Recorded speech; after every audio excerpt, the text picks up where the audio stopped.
MSc करने के बाद पीएचडी क्लाइमेट चेंज पे उस वक्त किया था और अपने विचार किए थे। एक ऐसा विद्वान जिसकी सोच पे हमको नाज है, फ़ख्र है।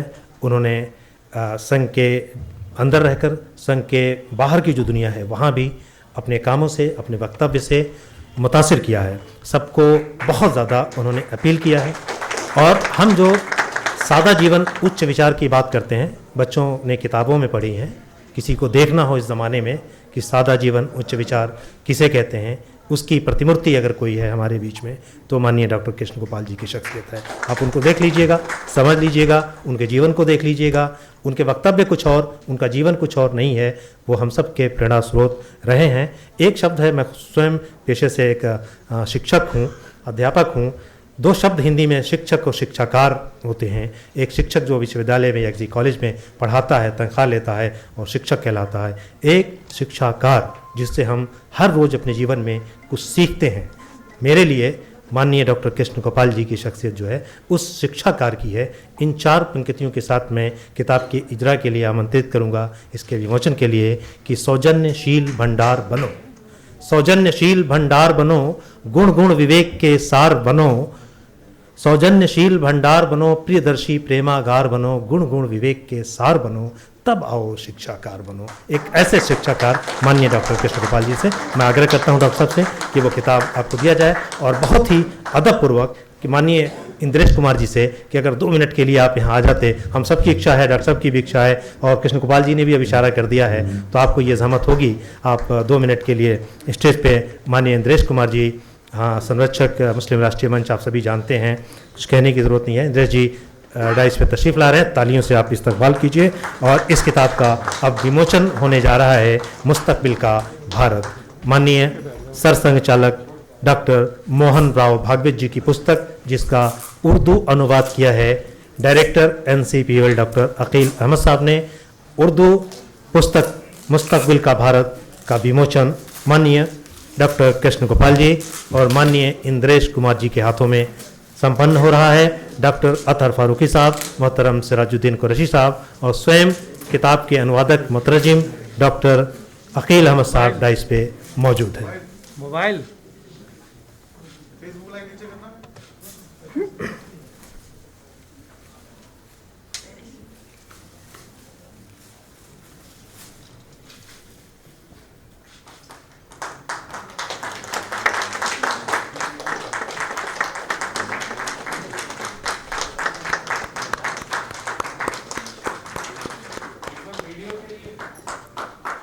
इस ऐतिहासिक क्षण के हम सभी गवाह बने हैं।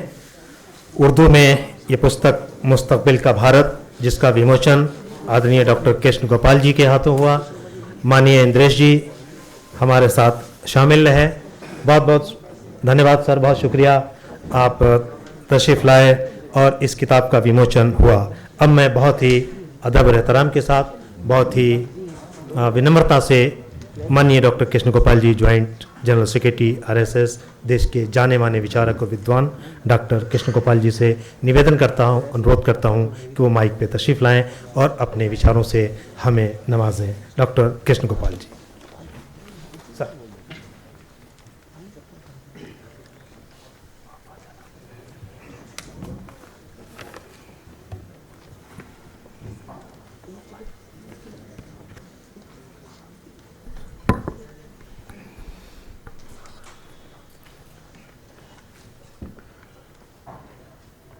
मंच पर विराजमान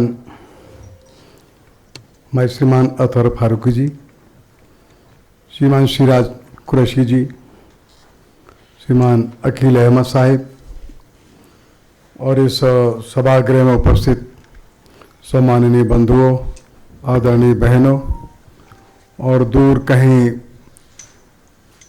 ऑनलाइन बैठे हमारे दर्शक, श्रोता, बंधुओं और बहनों, 2018 में 17, 18 और 19 सितंबर को दिल्ली में राष्ट्रीय स्वयंसेवक संघ के सरसंघ चालक माननीय मोहन भागवत जी का 3 दिन का कार्यक्रम था। उस कार्यक्रम के पीछे लोगों की एक ऐसी कल्पना थी कि बहुत लोग समाज में हैं जो राष्ट्रीय स्वयंसेवक संघ के संबंध में कुछ जानना चाहते हैं, और इसलिए माननीय मोहन भागवत जी ने 3 दिन का समय दिया। 2 दिन उन्होंने अपना विषय रखा और 1 दिन का समय प्रश्नोत्तर के लिए था। वहां जो उपस्थित लोग थे उन्होंने अनेक प्रकार के प्रश्न उनके सामने प्रस्तुत किए थे। माननीय मोहन भागवत जी ने उनका उत्तर दिया। वहां उनके सारे इस 3 दिन के कार्यक्रम को एक पुस्तक के रूप में प्रकाशित किया। उसका हिंदी प्रकाशन तो तभी हो गया था, देश की अन्य भाषाओं में भी उसका प्रकाशन हो गया, और अब उर्दू में उसका आज यहां विमोचन पुस्तक का हुआ है। अच्छी बात यह है कि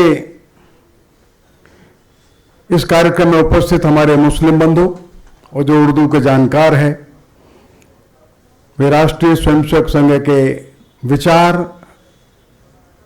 राष्ट्रीय स्वयंसेवक संघ के उद्देश्य, इससे भली भांति परिचित होने का प्रयत्न कर सकते हैं।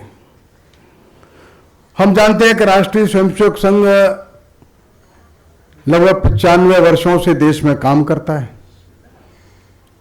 और एक बड़ा संगठन है। लोगों के मन में अनेक प्रकार के कभी कभी प्रश्न आते हैं, कुछ जिज्ञासाएं आती हैं, कभी कभी शंकाएं भी खड़ी होती है, और इसलिए आवश्यकता भी इस बात की है कि लोगों के प्रश्न और जिज्ञासा, उनके मन में उठने वाली शंकाएं, उसका समाधान होना चाहिए। और इसलिए यह पहल राष्ट्रीय स्वयंसेवक संघ के कार्यकर्ताओं ने की। लोगों के मन में आने वाले प्रश्नों का उत्तर होना चाहिए, किसी प्रकार की शंका देश के किसी भी नागरिक के मन में न रहे, यह हमारा प्रयास रहे। इसी दृष्टि से यह कार्यक्रम उर्दू पुस्तक के विमोचन का, और विशेष रूप से उर्दू के जानकार, उसमें बहुसंख्यक मुस्लिम बंधुओं, उनको ध्यान में रख करके यहां पर आयोजित किया गया है। राष्ट्रीय स्वयंसेवक संघ के बारे में दूर से देखना और दूसरे लोगों की कही हुई बातों पर विश्वास करना और उसके कारण से अपने मन में अनेक प्रश्न खड़े करना, इसके बजाय सीधे संवाद में शामिल होना। हम आमंत्रित करते हैं ऐसे अपने सभी मुस्लिम बंधुओं को, उनके मन में जो प्रश्न है वे सामने रखे, मन में शंका न रखे, स्पष्टवादिता के साथ जो उनके मन की जिज्ञासा है वो प्रस्तुत करें। और इस पुस्तक के अध्ययन के बाद आप लोगों के मन में फिर कोई प्रश्न आ सकते हैं, कुछ का समाधान भी हो सकता है। तो मैं चाहूंगा इस पुस्तक के अध्ययन के बाद फिर कुछ दिनों बाद आप लोग फिर बैठे और आपके प्रश्नों का समाधान करने का प्रयत्न हमारे कोई भी कार्यकर्ता अधिकारी ऐसा कर सकते हैं। इस पुस्तक में अर्थात माननीय मोहन भागवत जी ने अपने जो व्याख्यान में प्रस्तुत किया कि राष्ट्रीय स्वयंसेवक संघ की स्थापना कब, कैसे, किन परिस्थितियों में और किसने की, यह उनके व्याख्यान का एक पहला भाग था। राष्ट्रीय स्वयंसेवक संघ के संस्थापक स्वयं एक डॉक्टर थे। वो कलकत्ता मेडिकल कॉलेज से अपनी पढ़ाई पूरी करके आए थे। वे बचपन से ही देश के लिए कुछ न कुछ करना चाहिए ऐसा संकल्प लेकर के आगे बढ़ रहे थे। कलकत्ता में क्रांतिकारियों के साथ भी काम किए, बाद में लौट करके आकर के कांग्रेस में काम किए। 2 बार स्वतंत्रता के आंदोलन में वे जेल गए, वापस लौटे। उनके मन में बार बार ये प्रश्न था, इतना बड़ा देश ये पराधीन कैसे होता है? इतने बड़े देश का समाज अनुशासन में क्यों नहीं रहता है?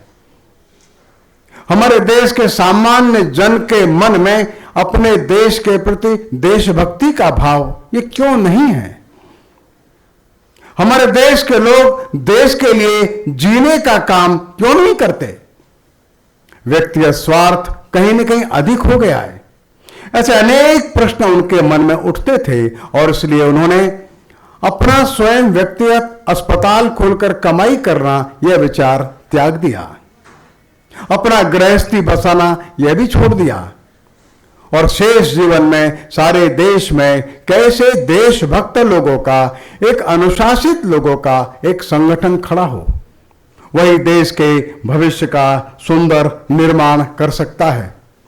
इस भावनाओं से प्रेरित होकर के उन्होंने राष्ट्रीय स्वयंसेवक संघ की स्थापना की और धीरे धीरे बढ़ते बढ़ते आज राष्ट्रीय स्वयंसेवक संघ एक मजबूत और बड़ा संगठन है और इसके बारे में जानने की इच्छा मन में होना ये स्वाभाविक है और हमको भी अपनी एक जिम्मेदारी लगती है। आज इस परिस्थिति में जहां हम खड़े हैं, हमारे बारे में कोई संभ्रम रहना उचित नहीं।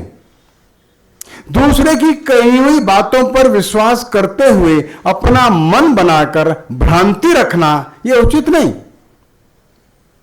बड़े समाज के अंदर कोई ऐसी बात रहे जिसे समाज में दूरी आवे और किसी प्रकार की ऐसी संदेहास्पद बातें मन में रहने से एकजुट देश, एकात्म भारत यह खड़ा नहीं हो सकता। इसे सारा समाज 135 करोड़ का जो है उसको हम एक जन मानते हैं। 135 करोड़ समाज का किसी भी प्रकार से विभाजन करना यह उचित नहीं मानते। जब we the people of India, ऐसा जब भारत के संविधान निर्माताओं ने कहा तो वी माने एक है। राष्ट्रीय स्वयंसेवक संघ का मानना है वे सब लोग जिनकी इस देश में निष्ठा है, देश के प्रति श्रद्धा है, देश के प्रति भावनाएं और समर्पण है, वे सब 135 करोड़ लोग इस देश में एक जन है, एक परिवार है।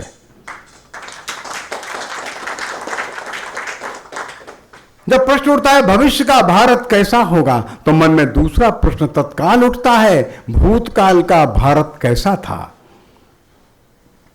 हम दूर इतिहास में पीछे कितना दूर देख लेते हैं, उतना ही दूर हम भविष्य में अपने बारे में कल्पना और योजना भी कर सकते हैं। हमारा देश हजारों हजारों वर्ष पुराना है। कोई कहे भारत का निर्माण किसने किया, यह बताना कठिन है। जर्मनी का निर्माण किसने किया लोगों को मालूम है। ब्रिटेन कब अस्तित्व में आया लोग जानते हैं।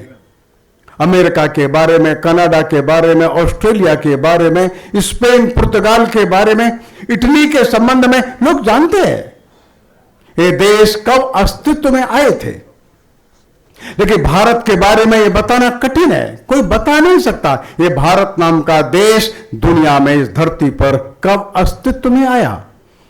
लेकिन ये बात सच है, इसका आयु हजारों हजारों वर्ष पुराना है। कितना पीछे जाएंगे, पीछे चलना भी कठिन हो जाता है। लेकिन फिर भी इतनी बात तो जरूर ध्यान में आती है, ये एक ऐसा देश तो है जिसका हजारों हजारों वर्ष का एक सुंदर इतिहास इसके साथ है। सभी दृष्टियों से अगर हम अध्ययन करते हैं तो ध्यान में आता है इसका इतिहास कहीं न कहीं ऐसा है, अपने को गौरव करने के, स्वाभिमान करने के लायक है। एंगस मैडिसन नाम के एक ब्रिटिश इकोनॉमिस्ट हो गए, 2010 में उनका स्वर्गवास हो गया। उन्होंने इस सारी पृथ्वी के राष्ट्रों की इकोनॉमी का भूतकाल का अध्ययन किया है। 3000 वर्ष पहले विश्व के राष्ट्रों की इकोनॉमी कैसी थी, आर्थिक स्थिति कैसी थी। एंगस मैडिसन लिखते हैं 3000 वर्ष पहले इस देश की जो इकोनॉमी थी वो वर्ल्ड इकोनॉमी में 34% शेयर होल्डिंग वाली थी, अर्थात विश्व के व्यापार में भारत की भागीदारी 33-34% थी और ये लगातार 2-2.5 वर्ष तक रही। आर्थिक दृष्टि से भारत विश्व में सिरमौर था। शिक्षा की दृष्टि से भारत बहुत ऊपर था। दुनिया के अनेक देशों के लोग अध्ययन करने के लिए भारत में आते थे। गणित हो चाहे विज्ञान हो, साहित्य हो या व्याकरण हो, स्थापत्य हो, अन्य भिन्न भिन्न क्षेत्र हो, भारत ने एक चमत्कारिक उन्नति तो की थी। एक भारत का भूतकाल का वो दृश्य हमारी आंखों के सामने रहना चाहिए। राष्ट्रीय स्वयंसेवक संघ उस दृश्य को अपनी आंखों के सामने रखता है। वर्तमान का परिदृश्य भी हमको दुखी करता है। क्या भारत जैसा था वैसा है? आज से 125 वर्ष पूर्व भारत की साक्षरता केवल 10% रह गई। तो दुनिया को शिक्षा देने वाला भारत कैसा रह गया? 34% जो विश्व में इकोनॉमी में भागीदारी रखने वाला भारत 47 में 1-2% इकोनॉमी में भागीदारी रखने वाला रह गया। हम सब दृष्टियों से कहीं न कहीं पिछड़ गए। वो दृश्य हमारी आंखों के सामने है। मोहन भागवत जी ने अपने संदेश में, व्याख्यान में कहा, अपने इस देश की उन्नति होनी ही चाहिए। हमारा देश विश्व परिदृश्य में सामर्थ्य के साथ खड़ा होना चाहिए। लेकिन होगा कैसे?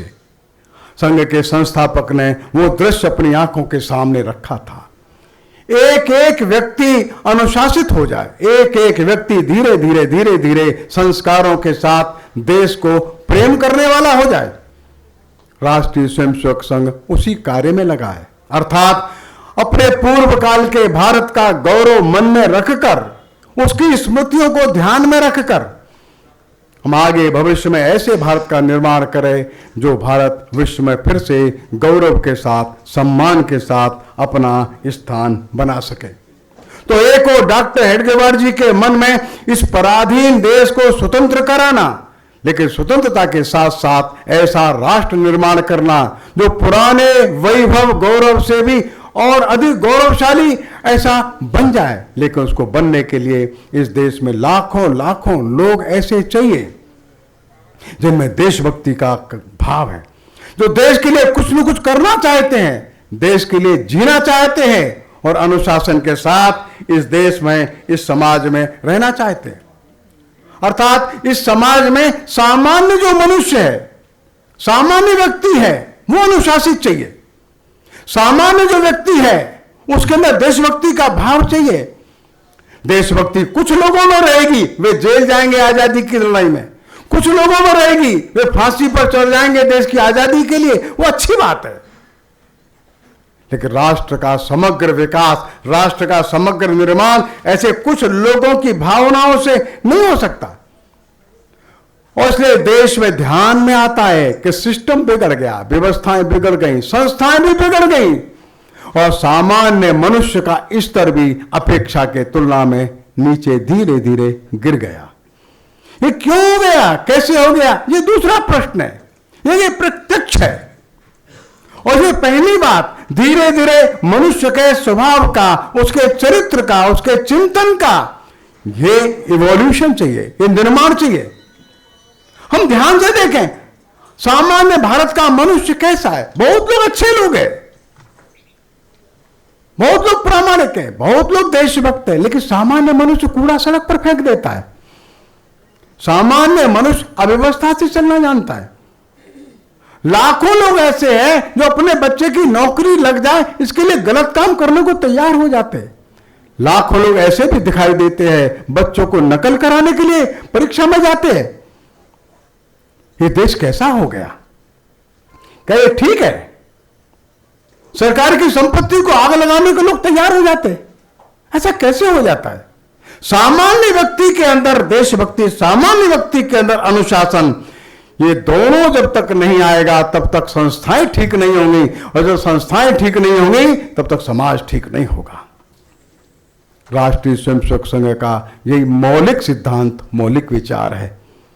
और से एक और मनुष्य ठीक होगा तो संस्थाएं ठीक होंगी, संस्थाएं ठीक होंगी, ये लाखों मनुष्यों का निर्माण ठीक दिशा में करेंगे।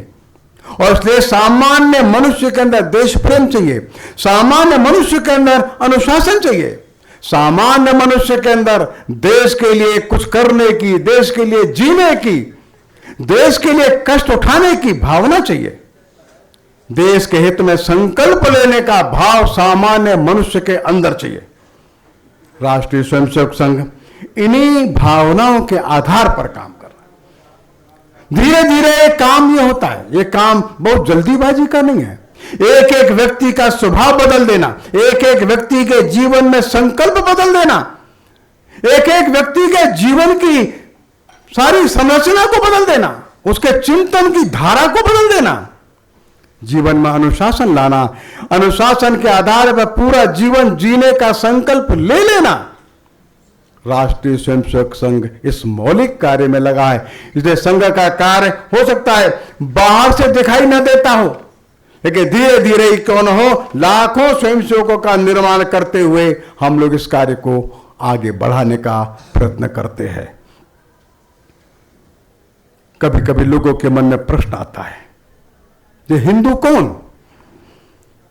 मानवर मोहन भागवत जी ने इस विषय को भी स्पष्ट करने की कोशिश अपने उन व्याख्यानों में की है। जो पश्चिमी जगत से जो भिन्न भिन्न प्रकार से रिलीजन्स की परिभाषाएं आई, उसी परिभाषा से और उसी दृष्टिकोण से हम लोग जो हिंदुत्व को देखते हैं तो हम लोग स्पष्ट नहीं देख सकते। उस परिभाषा से हिंदुत्व को नहीं देखना। हिंदू समाज वैसा है ही नहीं है। हिंदुत्व ये एक रिलीजन नहीं है, ये लीग ऑफ रिलीजन्स है। एक ऐसा प्लेटफॉर्म है जिसके ऊपर हजारों रिलीजन, हजारों मत, हजारों पंथ, हजारों संप्रदाय खड़े हो सकते हैं। कोई भी आकर के इस पर खड़ा हो सकता है। एक प्लेटफॉर्म है। कौन हिंदू है, कौन हिंदू नहीं है, यह कहना भी कठिन है। ये हिंदुत्व उसके शील से, उसके आचार से, उसके विचार से, उसके जीवन की शैली से यह तय होगा। पूजा पद्धति से हिंदुत्व या हिंदू यह तय नहीं होता। और ये हजारों प्रकार की पूजा करने वाले या एक भी प्रकार की पूजा न करने वाले ये हिंदू हो सकते हैं। और ये हिंदुत्व को या हिंदू को जन्म देने वाला कौन है, यह कहना कठिन है, नहीं बता सकते। उदाहरण के लिए हम कहें साइंस का जन्म किसने किया, साइंस किसने पैदा किया, कहना तो कठिन है। साइंस किसने पैदा किया? अरे सबसे पहले कोई व्यक्ति रहे होंगे जिन्होंने अग्नि का आविष्कार किया, कुछ रहे होंगे जिन्होंने पहिया का आविष्कार किया, कुछ रहे होंगे जिन्होंने सिद्धांत दिए, मशीनें बनाई। धीरे धीरे विज्ञान आगे बढ़ा।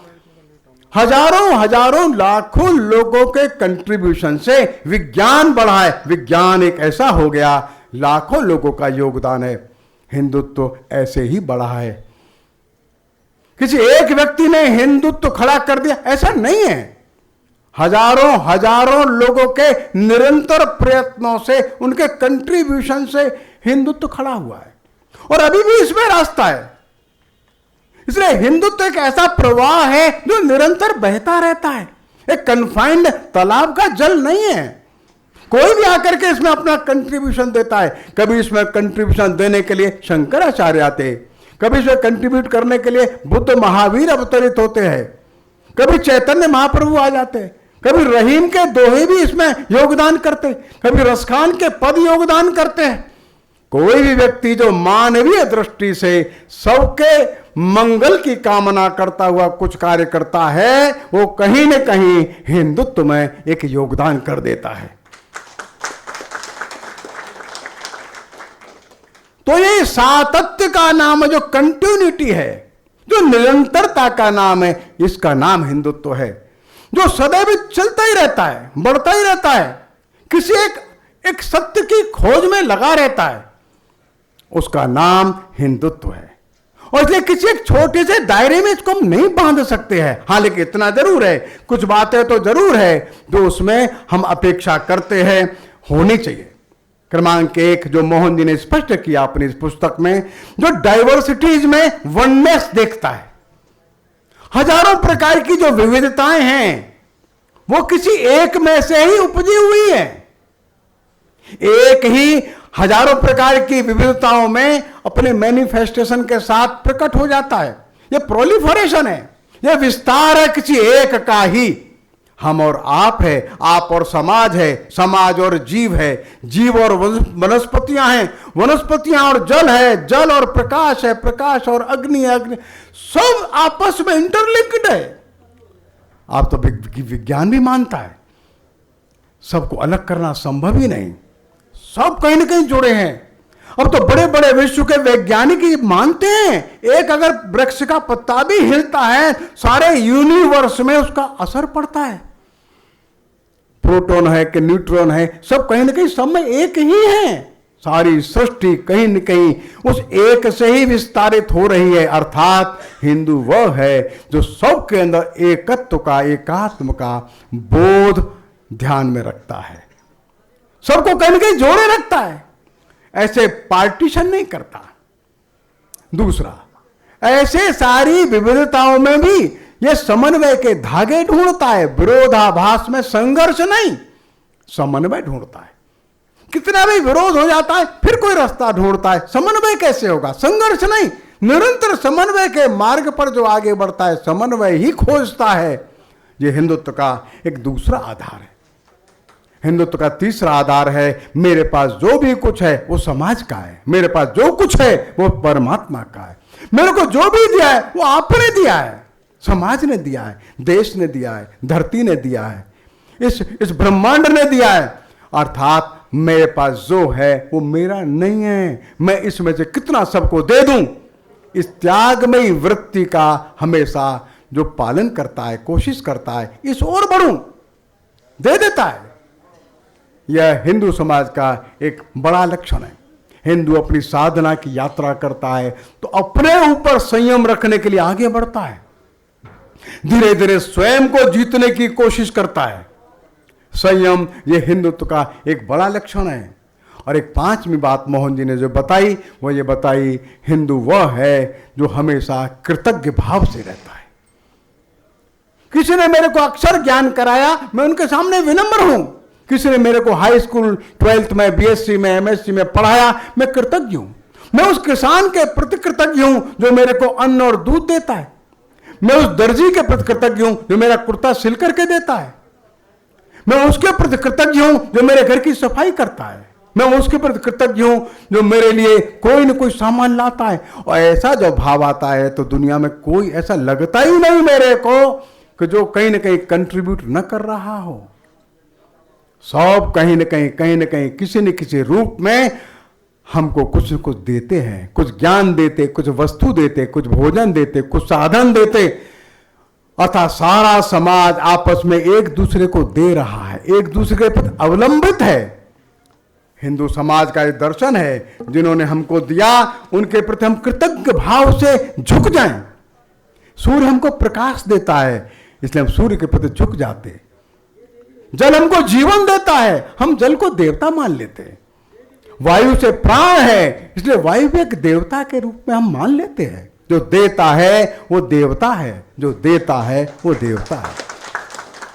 एक छोटी सी कहानी मेरे को ध्यान में आती है, विनोबा जी ने उसका उल्लेख एक बार किया।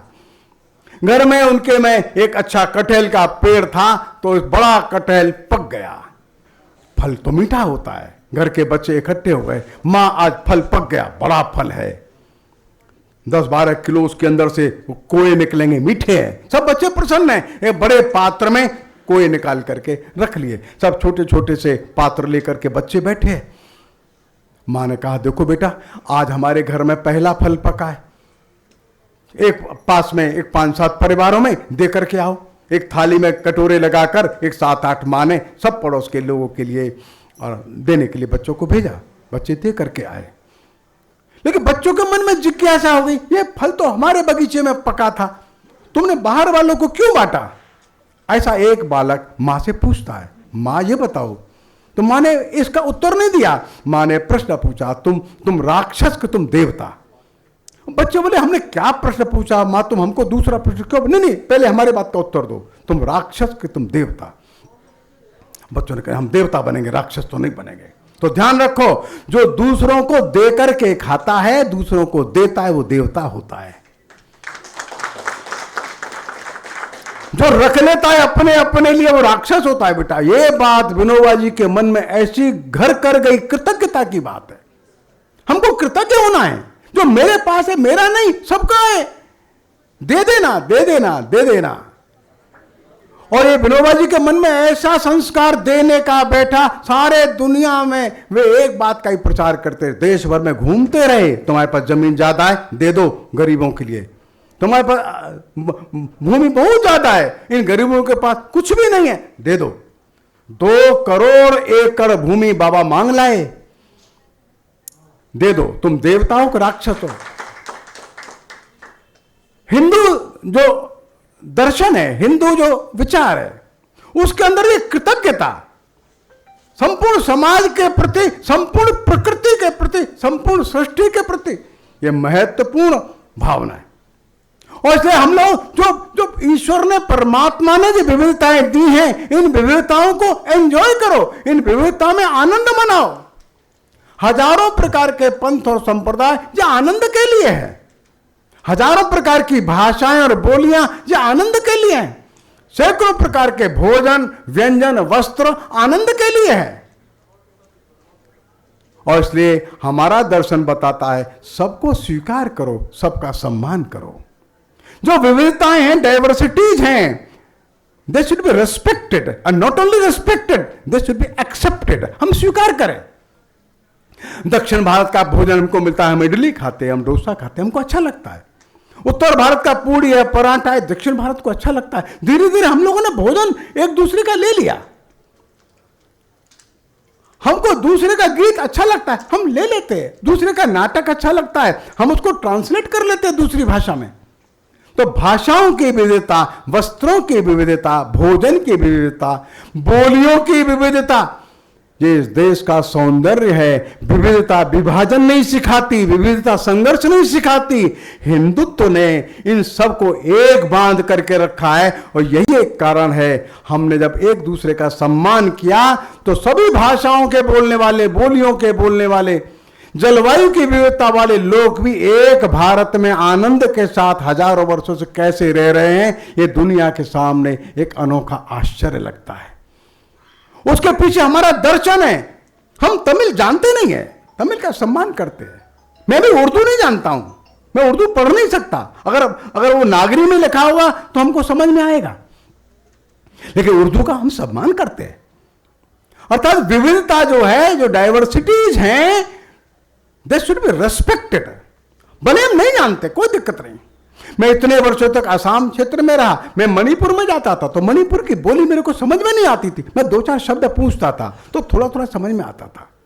मणिपुर का व्यंजन अच्छा लगता है खाने में, बहुत बड़ी थाली परोसते हैं, 30-35 प्रकार के आइटम खाने में रखते हैं। ये विविधता है देश की, ये आनंद देती है। और ये हिंदुत्व को आप ऐसा मानिए जैसे एक थाली में परोसे गए व्यंजन हैं, 10-20 प्रकार के। चटनी भी अपना महत्व रखती है, खीर भी अपना महत्व रखती है, पूड़ी भी अपना महत्व रखती है, भिन्न भिन्न प्रकार की सब्जियां भी महत्व रखती हैं।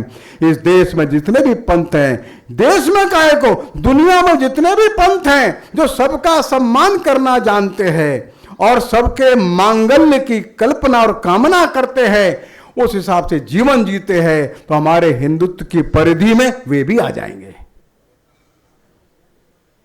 कोई बाहर नहीं है।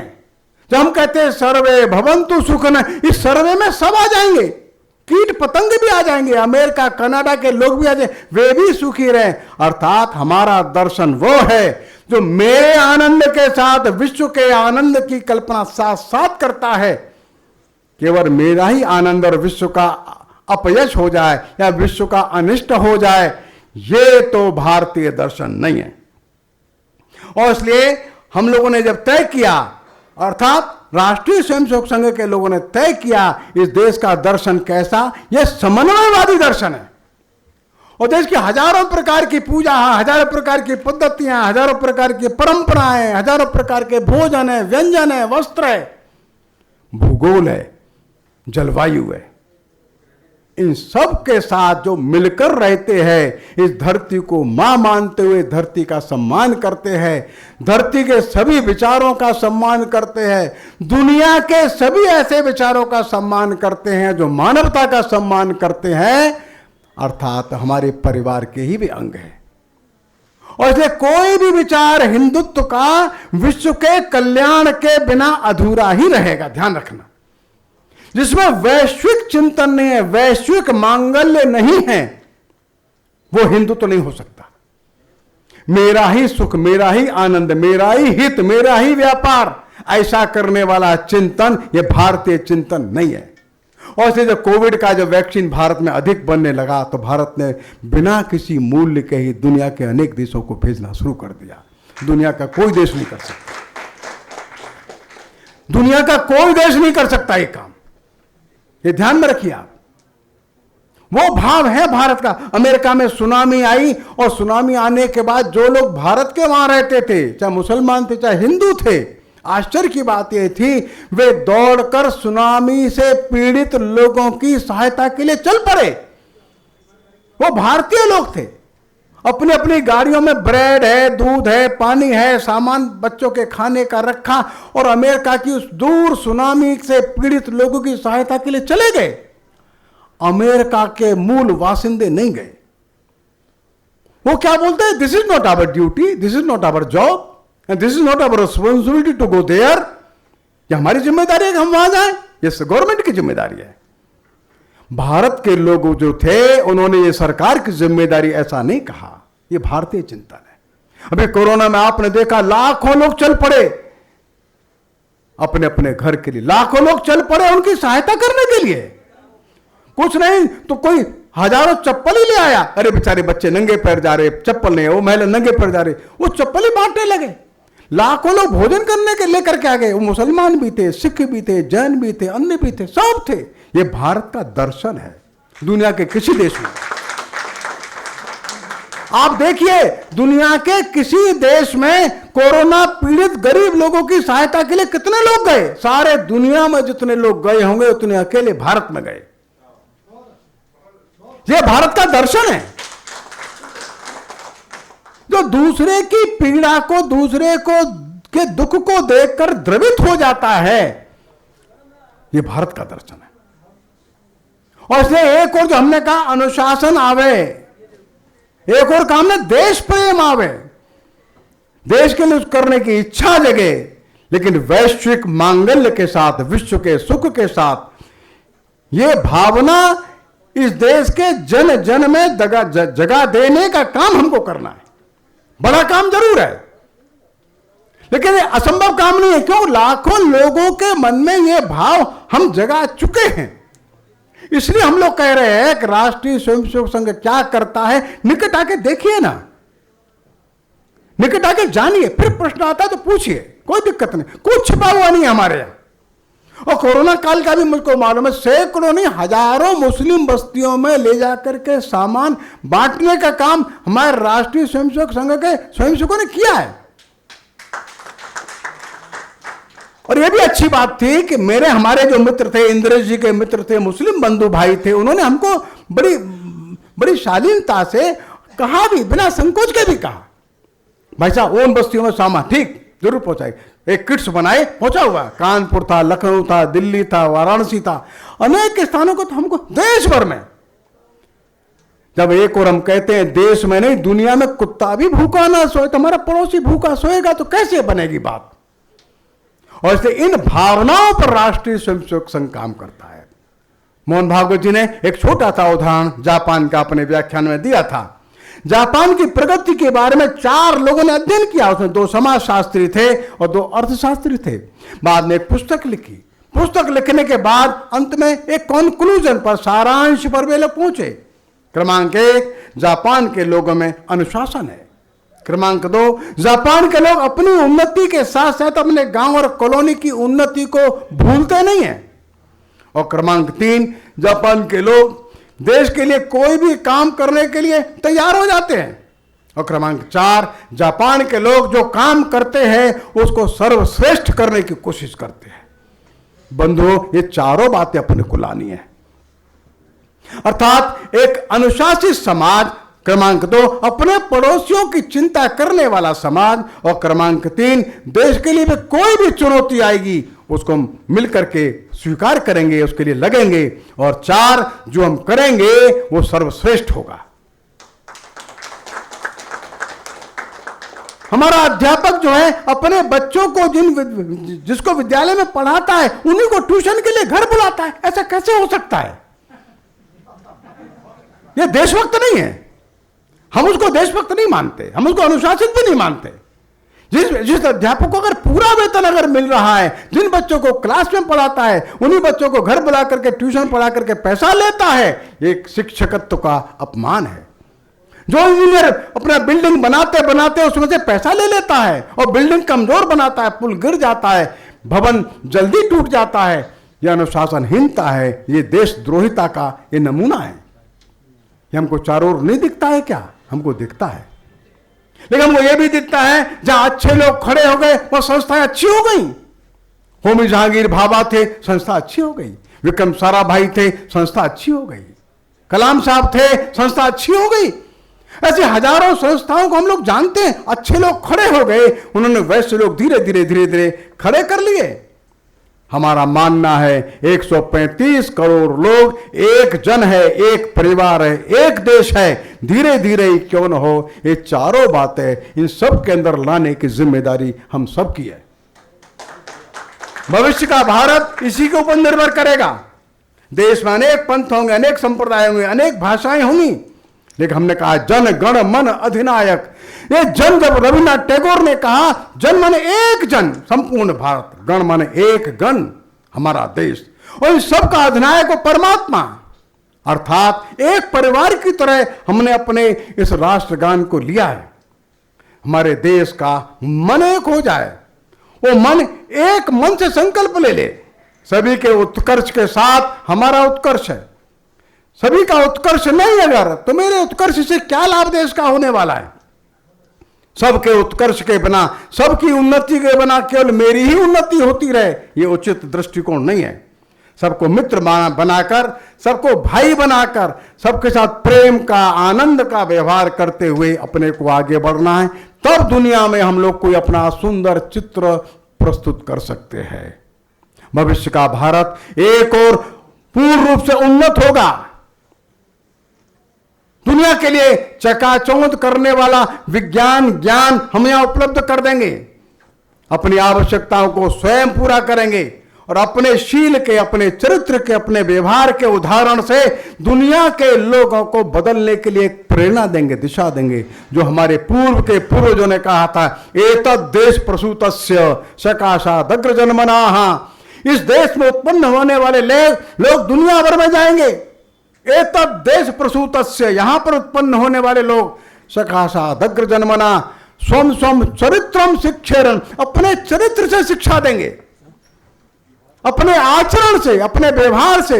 स्वम स्वम चरित्रम शिक्षेरन पृथिव्याम सर्वमानवाः। इस धरती के प्रत्येक मनुष्य को हम अपने आचरण से, अपने शील से, अपनी विनम्रता से, अपने व्यवहार से शिक्षा देंगे। शक्ति के बल पर नहीं, पराक्रम के बल पर नहीं, सेना के बल पर नहीं, आर्थिक इकोनॉमिक अपनी व्यवस्था उसके बल पर नहीं, चरित्र के बल पर। और इसलिए भारत की जो मान्यता है दुनिया भर में वो यही है कि भारत कैसा है, भारत के ऊपर दुनिया ने क्या जिम्मेदारी सौंप करके रखी है। वो जिम्मेदारी यही है कि भारत जिस प्रकार से एक बना आ रहा है वो एक बना रहे। भारत का संदेश सत्य का संदेश है, भारत का संदेश शालीनता का संदेश है, भारत का संदेश ये आध्यात्मिक संदेश है। ये संदेश कल भारत ही दुनिया को दे सकता है, क्योंकि दुनिया का कोई देश आध्यात्मिक नहीं है।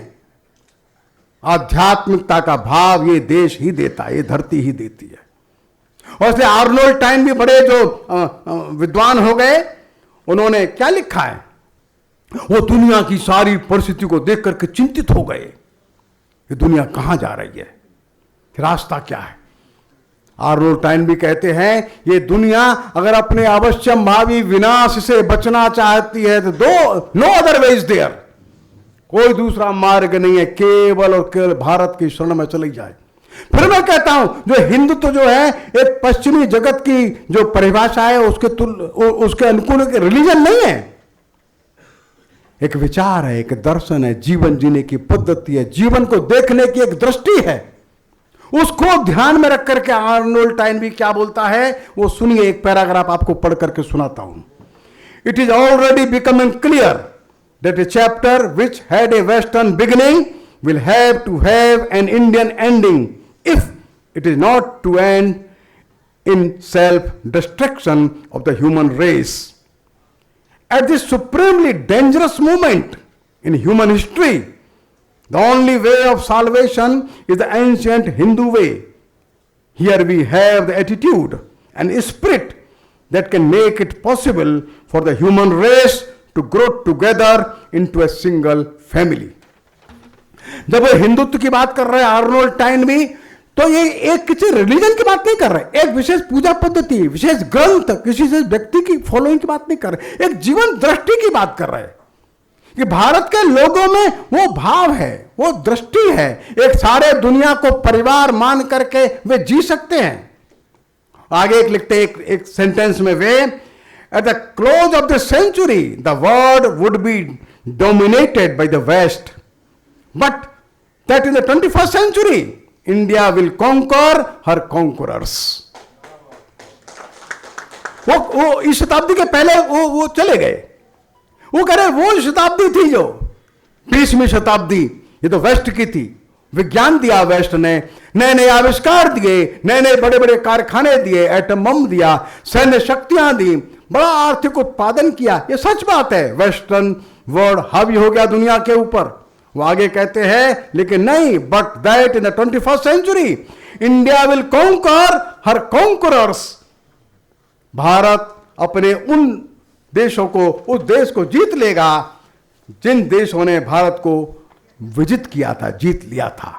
अर्थात ब्रिटेन जैसे देश थे, चाहे पुर्तगाल था, चाहे फ्रांस था, इन्होंने आके भारत में कॉलोनी बनाई थी, सच बात है। लेकिन 21st century ऐसी सेंचुरी होगी जिसमें भारत विचार से, व्यवहार से, आचरण से, जीवन जीने की शैली और पद्धति से, इस सारी सृष्टि के प्रति आत्मीयता से और दुनिया की विविधताओं को प्रेम करने के स्वभाव से दुनिया को हृदय से जीत लेगा। यह हिंदुत्व है जिसको हम चाहते हैं। राष्ट्रीय स्वयंसेवक संघ इस मौलिक विचार दर्शन का पालन करता है। राष्ट्रीय स्वयंसेवक संघ इस भाव को लोगों के मन में स्थापित करने की कोशिश करता है। यही बात माननीय मोहन भागवत जी ने अपने 2 व्याख्यान और प्रश्नोत्तर के कार्यक्रम में रखी है। उसका उर्दू ट्रांसलेशन हुआ है। मेरा आपसे विनम्रता पूर्वक आग्रह है, आप इस पुस्तक को अध्ययन करिए, इसकी बातें मानिए, ऐसा हमारा कहना नहीं है। आप विचार करिए, चिंतन करिए, योग्य लगे तो मानिए। आपको प्रश्न उठता है, प्रश्न पूछिए। भारत की परंपरा में प्रश्न पूछने की आजादी है। पार्वती शिव से प्रश्न पूछती है, मैत्रेयी गार्गी याज्ञवल्क्य से प्रश्न पूछते हैं, अर्जुन कृष्ण को प्रश्न पूछता है। हमारे उपनिषद प्रश्न और उत्तर में ही है, सारी कहानियां किससे प्रश्न और उत्तर में हैं। भारतीय संस्कृति, भारतीय विचार दर्शन, भारतीय प्रज्ञा प्रश्नों का सम्मान करती है। हम प्रश्नों का आदर करते हैं और विरोध करने वालों का भी सम्मान करते हैं। जो हमारी बात से असहमत हैं, हम उनके असहमति से सहमत होते हैं। हम असहमति को रिजेक्ट नहीं करते। भारत की महान परंपरा है, हम उसका पालन करते हैं। और इसलिए इस उर्दू की पुस्तक आने पर मेरे को प्रसन्नता है। हजारों लाखों लोग इसका अध्ययन करें और मैं आने वाले प्रश्नों का आगे भविष्य में मैं स्वागत करूंगा। मेरे को अवसर मिलेगा, आपके प्रश्नों को सुनूंगा, धैर्य से उनका उत्तर देने की हम लोग कोशिश करेंगे। आप लोग प्रश्न लाइए, कोई हो तो समझने की संघ को कोशिश करिए। कोई सुझाव हो वो बताइए, अच्छे सुझाव होंगे हम अवश्य मानेंगे। लेकिन डायलॉग शुरू होना चाहिए, वार्ता संवाद शुरू होना चाहिए। आप लोग आए, आपने धैर्य से सुना, मैं आपका हृदय से आभार और सम्मान व्यक्त करता हूं। नमस्कार।